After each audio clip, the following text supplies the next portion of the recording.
मी तुमच्या माहितीसाठी सांगतो की काही दिवसांपूर्वी जिल्हा पोलीस अधीक्षक कार्यालयासमोर मी याच गोष्टीसाठी उपोषण केलं होतं की साधारणपणे तो कर्णवाळा जो आहे, जो तिथे पत्रकार परिषद घेतोय, हा जिथे झाल्यानंतर त्याला अटक का करत नाही आता.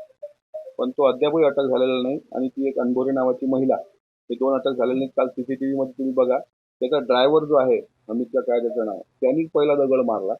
त्याच्यामुळे तो अटक झाला पाहिजे आणि आज सुनावणी काय ती कोर्टाचा भाग आहे, पण तो अटक का होत नाही याचा अर्थ कुठेतरी पाणी मुरते. कारण 2 तास मुख्यमंत्र्यांची आणि मनसे पक्षप्रमुखाची जी काही भेट झाली, त्या भेटीमध्ये हे काही ठरलेलं आहे का? आणि तो काय शिवतीर्थावर लपलेला आहे का? तो कोणाकडे बसलेला आहे? याचा शोध अकोला पोलीस धाडसानं घेतील. जे अकोला पोलीस एखाद्या उद्योजकाच्या घरी धाड पडल्यानंतर तिसऱ्या दिवशी त्याला पकडतात बाहेर राज्यातून, ते अकोला पोलीस या कर्णबाळाला का पकडू शकले नाहीत? म्हणजे त्यांच्या एकूण कारकिर्दीवर प्रश्नचिन्ह निर्माण होते. म्हणजे तुम्हाला काही दबाव आहे का मुख्यमंत्र्यांचा? ते एकदा समोर आलं पाहिजे. मुख्यमंत्र्यांचा अभय आहे का म्हणजे अर्थातच मुख्यमंत्री जर साधारणपणे विधिमंडळ सदस्याच्या बाबतीत एखादा विधिमंडळ सदस्याच्या गाडीवर अशा प्रकारे हल्ला होतो जीवघेणा, त्याची साधी विचारपूस करत नाहीत.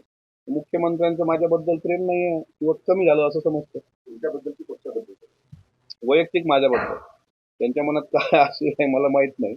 पण साधारणपणे मुख्यमंत्र्यांनी 2-2 तास त्यांच्याशी बैठक घेतल्यानंतर एक गोष्ट मात्र एक नक्कीच होते, लक्षात येते की या प्रकरणामध्ये कुठेतरी पाणी मुरतं. आरोप आहे का?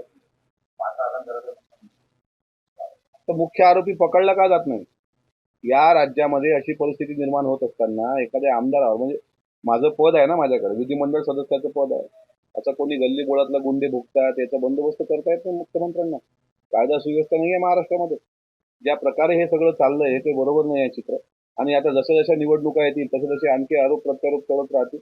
आणि या तुकार लोकांना आता हा खंडणी खोर जो आहे त्यांनी आता पत्रकार परिषद घेतली, आता याच्यासारख्या रिकामचोटांना काय धंदा नाही. याचं नाव कोणाला माहित नव्हतं. अगदी तुम्ही हा राडा होण्याच्या अगोदर हा कोण चिल्या आहे याचं कोणाला नाव पण माहित नव्हतं. पण आता आलाय तो प्रकाश झोतात. त्या प्रकाश झोतात आल्यामुळे आता त्याला आता शेवटी उंदराच्या हाती चिंडी दिली ते लागलं सुटत.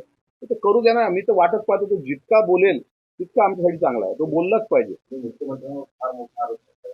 काय मुख्यमंत्र्यांचं पाठबळ आहे किंवा काहीतरी ठरलं का?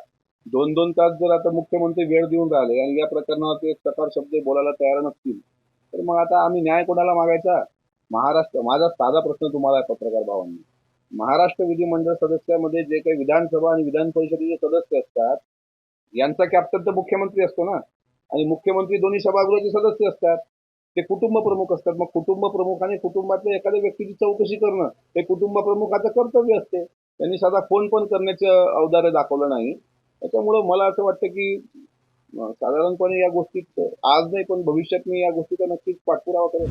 महाराष्ट्रातील ताज्या बातम्यांसाठी बघत रहा टाइम्स टुडे टीव्ही. सोबतच शेअर करा, सबस्क्राईब करा आणि बेल आयकॉन प्रेस करा.